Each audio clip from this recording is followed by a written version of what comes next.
E aí, galera da cultura! Sejam todos muito bem-vindos e bem-vindas ao 8º episódio do Prosas Culturais. Hoje vamos ter aquele episódio de histórias da nossa série que vocês tanto curtiram. Bem-vindos ao Contos da Nossa História. E eu sou o Pedro. E eu sou a Nina. E hoje o episódio vai ser épico. Vamos contar a história de Chica da Silva de uma forma que você nunca ouviu. Cola o ouvido juntinho aqui com a gente e liga os motores da sua imaginação, porque o que vamos apresentar não é um episódio comum. Na verdade, é algo que nunca fizemos antes. E talvez, sendo um pouco ousado, seja algo que ninguém nunca fez desta forma. Hoje, nós não vamos apenas contar uma história. Nós vamos quebrar as barreiras do tempo usando diferentes ferramentas artísticas conectadas. Exatamente. Pense no que estamos fazendo como um experimento, uma fusão. Estamos misturando o formato de podcast que vocês amam com uma audiosérie histórica imersiva e adicionando uma camada que sempre sonhamos. Pela primeira vez, vamos além do som. Para acompanhar este episódio, nós vamos apresentar designs ultra-realistas, carregados de emoção e criados cuidadosamente para dar vida e rosto aos personagens e cenários dessa história. É a nossa tentativa de tornar esse conto visível, de dar corpo e representatividade a figuras super importantes da nossa cultura que viveram há quase 300 anos. E para um projeto tão ambicioso e especial, nós precisávamos de uma história que estivesse à altura. Uma história de força, de inteligência, de poder e, acima de tudo, de uma profunda revolução cultural e pessoal. Por isso, nós vamos para o coração do Brasil no século XVIII, para a capitania das Minas Gerais, no momento em que a febre do ouro começava a dar lugar a uma febre ainda mais intensa e controlada, a dos diamantes. É difícil para nós, hoje, imaginarmos o que era o Arraial do Tijuco, que hoje conhecemos como a Bela Diamantina. Era um território cercado, quase uma prisão a céu aberto, de onde a coroa portuguesa extraía uma fortuna que sustentava impérios. Um lugar de opulência absurda para pouquíssimos, construída sobre a brutalidade da escravidão para muitíssimos. E é nesse palco de contrastes extremos, de poder e submissão, que surge a nossa personagem de hoje. Uma mulher cuja trajetória desafia qualquer roteiro de ficção. Uma mulher que nasceu na base da pirâmide, na condição mais desumana possível, e que usou cada ferramenta que tinha e as que não tinha, ela inventou para chegar ao topo. A história que vamos contar hoje não é um conto de fadas. Não é a história de uma Cinderela que foi salva por um príncipe. É uma história de xadrez, onde cada peça movida, cada palavra dita, cada gesto era um cálculo de poder, um risco de vida ou morte. É a história de como uma mulher negra, ex-escravizada, se tornou a rainha não coroada de um dos lugares mais ricos do planeta.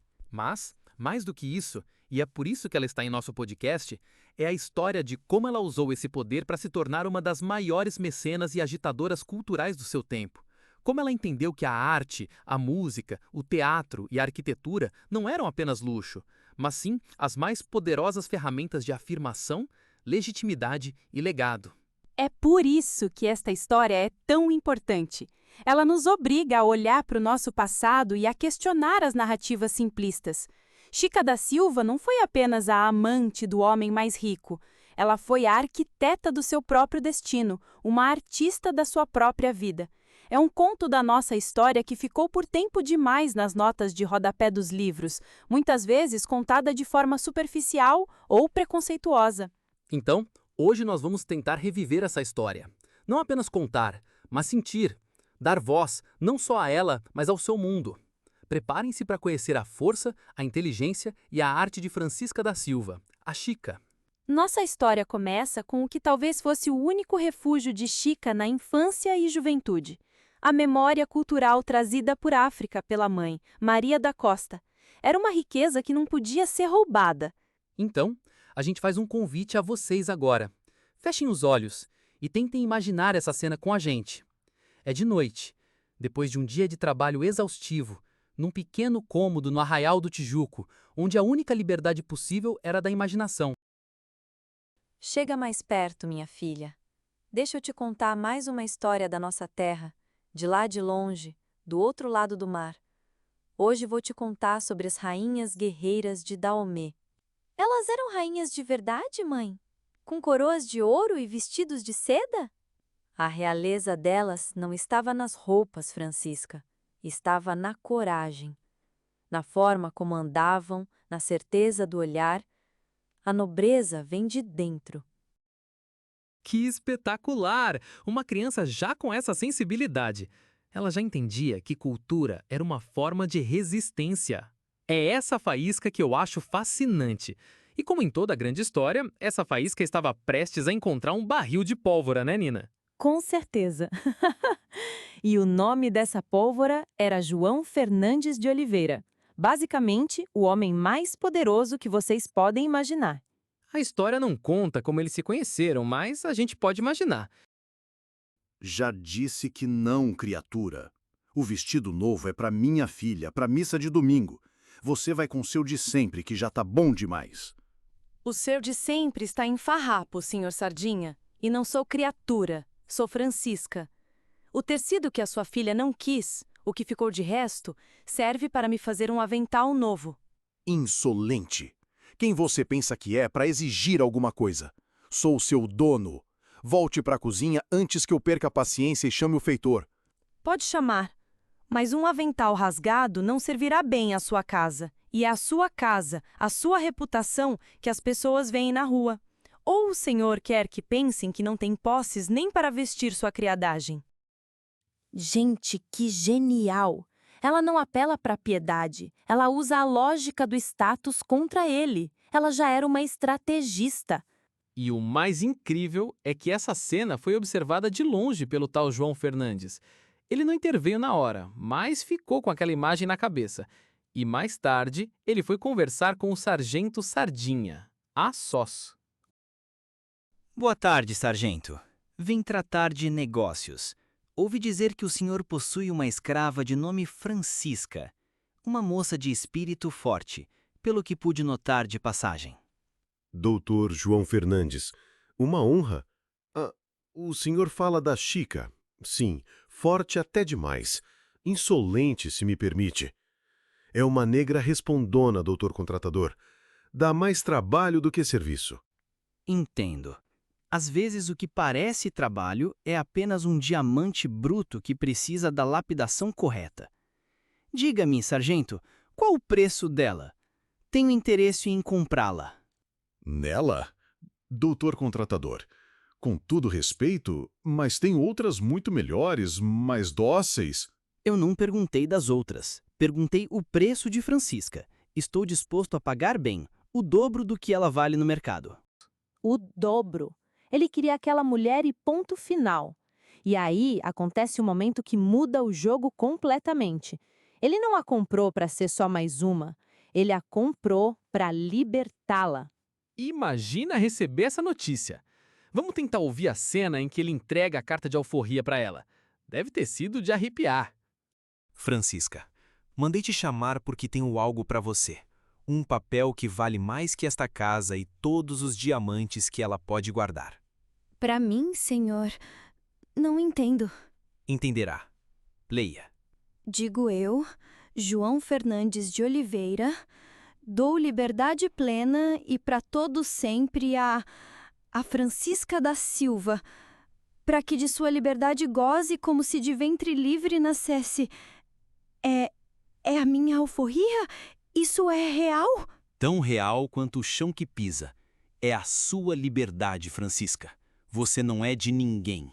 E se aceitar, quero que viva ao meu lado. Não como serviçal, mas como minha companheira. A senhora desta casa. A senhora? Eu, por toda a minha vida, sonhei apenas em não ter um senhor. O senhor me oferece um mundo. Não sei se sei viver nele. Então, aprenderemos juntos. Que virada de chave! E a primeira coisa que ela faz com esse poder todo é realizar o sonho de infância dela, Pedro. Fazer a cultura dela ser o centro de tudo. Exato. Nada de só ostentar luxo. Ela queria arte, música, teatro. E o primeiro grande projeto dela foi uma loucura completa. Um teatro particular dentro do palacete deles. E ela não era só a dona do teatro, né? Ela era a diretora artística, a produtora, a crítica. Ela se metia em tudo. Ela não tinha a educação formal, mas tinha uma inteligência artística de arrepiar. E essa visão grandiosa se aplicava a tudo. O maior símbolo disso foi o famoso lago com um navio, mas não era só para se mostrar, era para ser um palco flutuante, uma cenografia real para as festas dela. Genial! Essa visão de criar uma identidade própria, ela aplicou ao seu projeto mais importante, os 13 filhos que teve com João Fernandes. A herança que ela queria deixar para eles não era só o dinheiro, era uma educação que os colocaria no topo do mundo. E a vitória dela parecia completa. Os filhos foram para Portugal, se tornaram importantes, mas aí, em 1770, o contrato de João Fernandes acabou. E ele foi obrigado a voltar para Portugal, sozinho. A despedida deve ter sido um dos momentos mais difíceis da vida deles. E ele nunca mais voltou. E todo mundo no Tijuco deve ter pensado, agora ela cai. Mas foi aí que ela provou o tamanho da força dela. Totalmente. Por mais 26 anos, ela reinou sozinha. Administrou a fortuna, manteve o status e continuou sendo a grande agitadora cultural da região. Virou uma lenda em vida. Ela faleceu em 1796 e até no fim foi ousada. A história dela é a prova de que a arte e a cultura são sim ferramentas de poder e transformação. Com certeza. E para fechar, nada melhor do que ouvir um último pensamento da própria Chica, um eco que atravessa os séculos e chega até nós. Eles disseram que meu lugar era o chão de terra batida. Eu construí um palácio e o forrei com os tapetes mais finos. Disseram que minha voz não devia ser ouvida. Eu a transformei em ordem, em música, em poder. Disseram que o mar não era para mim. Então eu trouxe o oceano para o meu quintal. Meu nome é Francisca da Silva.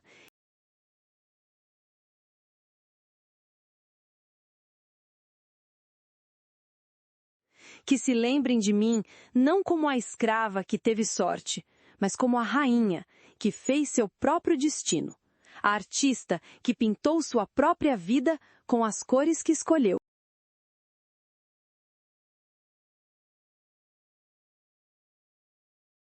E que final, meus amigos! A história da Chica da Silva é realmente um convite para a gente repensar muita coisa, né, Nina? Que loucura! Com certeza, Pedro. É um testamento de força, inteligência e, acima de tudo, de como a cultura e a arte podem ser verdadeiras ferramentas de poder e transformação. Ela não usou uma espada, mas o cravo. Não teve um exército, mas um teatro. Uma rainha sem coroa que pintou a própria vida com as cores que escolheu. Arrasou demais.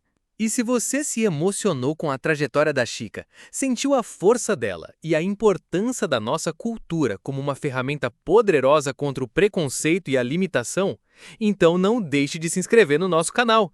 Clica aí, é rapidinho. Isso mesmo! Porque aqui no Prosas Culturais a gente sempre vai trazer episódios emocionantes como este, mergulhando nas vidas de personalidades que, assim como a Chica, ousaram ser diferentes e realmente fizeram a diferença em nosso país. É o nosso jeito de fortalecer a cultura e a história do nosso Brasil, de resgatar essas vozes incríveis, mostrar como a arte pode mudar tudo e, claro, de valorizar o nosso trabalho. Ela foi uma verdadeira rainha das artes. Então deixa aquele like maroto pra gente saber que você curtiu essa viagem visual e sonora, essa imersão que preparamos com tanto carinho. A gente quer muito saber a sua opinião. Corre lá nos comentários e conta pra gente o que você achou desse formato novo, com as imagens e essa narração dramatizada que transformou a história em uma verdadeira audiosérie. A sua voz é super importante pra gente, galera. E o mais legal, aproveita para nos contar quem você gostaria que a gente trouxesse nos próximos episódios. Quem são os heróis e heroínas, os artistas e os visionários da nossa história que você quer ver aqui no Prosas Culturais? A sua sugestão pode ser o nosso próximo conto da nossa história. E até a próxima prosa! Ou até o próximo conto. Valeu, galera!